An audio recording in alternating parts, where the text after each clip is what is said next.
Hello guys! Eto nga po, magluluto ako ng nilaga for video today.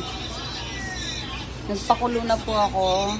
Pinalambot ko na yan. Eto yung ano natin, repolyo, yung saging, yung corn, yung potato, tsaka yung chili. Timplahan ko na ho yan. Nilagyan ko yan ng asin, paminta, and patis. So, malambot na siya. Ilalagay ko na yung corn, tsaka yung patatas. Tsaka yung sili. Inad ko na yan.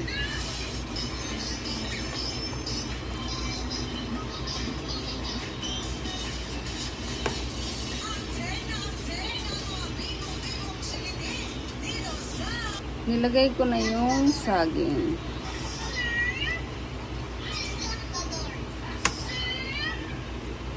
So, ito nga ang nilaga natin. Nilagay ko na yung pineapple, repolyo,